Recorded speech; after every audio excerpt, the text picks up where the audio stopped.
Luc au chapitre 7. Après avoir achevé tous ses discours devant le peuple qui l'écoutait, Jésus entra dans Capernaum. Un centenier avait un serviteur auquel il était très attaché, et qui se trouvait malade sur le point de mourir. Ayant entendu parler de Jésus, il y envoya quelques anciens des Juifs, pour le prier de venir guérir son serviteur. Ils arrivèrent auprès de Jésus et lui adressèrent d'instantes supplications, disant « Il mérite que tu lui accordes cela, car il aime notre nation, et c'est lui qui a bâti notre synagogue. » Jésus, étant allé avec eux, n'était guère éloigné de la maison, quand le centenier envoya des amis pour lui dire « Seigneur, ne prends pas tant de peine, car je ne suis pas digne que tu entres sous mon toit. C'est aussi pour cela que je ne me suis pas cru digne d'aller en personne vers toi. Mais dis un mot et mon serviteur sera guéri, car moi qui suis soumis à des supérieurs, j'ai des soldats sous mes ordres, et je dis à l'un « Va », et il va, et à l'autre « Viens », et il vient. Et à mon serviteur « Fais cela », et il le fait. Lorsque Jésus entendit ces paroles, il admira le centenier, et se tournant vers la foule qui le suivait, il dit « Je vous le dis, même en Israël, je n'ai pas trouvé une aussi grande foi. » Merci parce que le centenier connaissait le principe de l'autorité, Seigneur, qu'exerçait chacun et qu'exerçait particulièrement Jésus. De retour à la maison, les gens envoyés par le centenier trouvèrent guéri le serviteur qui avait été malade. Alléluia. Le jour suivant, Jésus alla dans une ville appelée Naïn. Ses disciples et une grande foule faisaient route avec lui. Lorsqu'il fut près de la porte de la ville, voici, on portait en terre un mort, fils unique de sa mère, qui était veuve, et il y avait avec elle beaucoup de gens de la ville. Voilà compassion, Seigneur, qui s'est manifestée dans ton cœur, Seigneur, alléluia, à l'égard de cette femme. Le Seigneur, l'ayant vue, fut ému de compassion pour elle et lui dit « Ne pleure pas ». Il s'approcha et toucha le cercueil. Ceux qui le portaient s'arrêtèrent. Il dit « Jeune homme, je te le dis, lève-toi !» Et le mort s'assit et se mit à parler. Jésus le rendit à sa mère. Donne-nous d'être animés d'une grande compassion, Seigneur, lorsque nous annonçons l'Évangile, Seigneur, ou lorsque nous voyons la tristesse, Seigneur mon Dieu, d'une vie détruite parfois. Amen. Tous furent saisis de crainte et ils glorifiaient Dieu, disant « Un grand prophète a apparu parmi nous, et Dieu a visité son peuple. » Cette parole sur Jésus se répandit dans toute la Judée et dans tout le pays d'alentour. C'est vrai, Seigneur, lorsque les gens ont vu cela, Seigneur mon Dieu, peut-être ils ont pensé à Élisée, Seigneur, qui a ressuscité, Seigneur mon Dieu, un enfant qui était mort lui aussi. Seigneur, certainement, il le mettait à la même hauteur qu'Élisée, mais toutefois, il y avait plus qu'Élisée. Il avait le Fils unique du Dieu vivant, alléluia. Jean fut informé de toutes ces choses par ses disciples. Il en appela deux et les envoya vers Jésus pour lui dire « Es-tu celui qui doit venir ou devons-nous en attendre un autre ?» Arrivés auprès de Jésus, ils lui dirent « Jean-Baptiste nous a envoyés vers toi pour te dire « Es-tu celui qui doit venir ou devons-nous en attendre un autre ?» Alors même, Jésus guérit plusieurs personnes de maladies, d'infirmités, d'esprits malins. Et il rendit la vue à plusieurs aveugles. Il leur répondit « Allez, rapportez à Jean ce que vous avez vu et entendu. Les aveugles voient, les boiteux marchent, les lépreux sont purifiés, les sourds entendent, les morts ressuscitent. La bonne nouvelle est annoncée aux pauvres.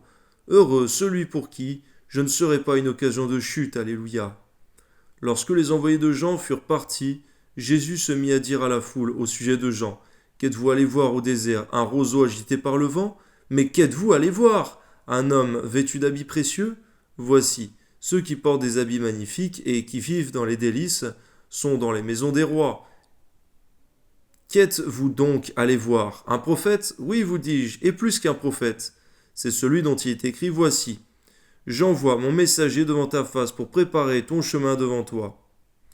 Je vous le dis, parmi ceux qui sont nés de femmes, il n'y en a point de plus grand que Jean-Baptiste. Cependant, le plus petit dans le royaume de Dieu est plus grand que lui. Et tout le peuple qui l'a entendu, et même les publicains, ont justifié Dieu en se faisant baptiser du baptême de Jean. Mais les pharisiens et les docteurs de la loi, ne se faisant pas baptiser par lui, ont rendu nul à leur égard le dessein de Dieu.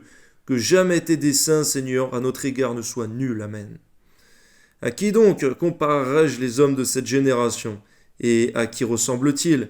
Ils ressemblent aux enfants, assis dans les places publiques, et qui, se parlant les uns aux autres, disent « Nous avons joué de la flûte, et vous n'avez pas dansé. Nous vous avons chanté des complaintes, et vous n'avez pas pleuré. Car Jean-Baptiste est venu ne mangeant pas de pain et ne buvant pas de ne buvant pas de vin, et vous dites il a un démon. Le Fils de l'homme est venu, mangeant et buvant, et vous dites c'est un mangeur et un buveur, un ami des publicains et des gens de mauvaise vie. Mais la sagesse a été justifiée par tous ses enfants. Un pharisien pria Jésus de manger avec lui. Jésus entra dans la maison du pharisien et se mit à table, et voici, une femme pécheresse qui se trouvait dans la ville, ayant su qu'il était à table, et voici une femme pécheresse qui se trouvait dans la ville, ayant su qu'il était à table dans la maison du pharisien, apporta un vase d'albâtre, plein de parfums, et se tint derrière, aux pieds de Jésus. Elle pleurait, et aussitôt, bientôt elle les mouilla de ses larmes, puis les essuya avec ses cheveux, les baisa, les oignit de parfum. Le pharisien qui l'avait invité, voyant cela, dit en lui-même, si cet homme était prophète, il connaîtrait qui et de quelle espèce est la femme qui le touche. Il connaîtrait que c'est une pécheresse. Jésus prit la parole et lui dit, Simon, j'ai quelque chose à te dire. Maître, parle, répondit-il. Un créancier avait 2 débiteurs. L'un devait 500 deniers et l'autre 50. Comme il n'avait pas de quoi payer, il leur remit à tous 2 leurs dettes. Lequel l'aimera le plus? Simon répondit, celui, je pense, auquel il a le plus remis.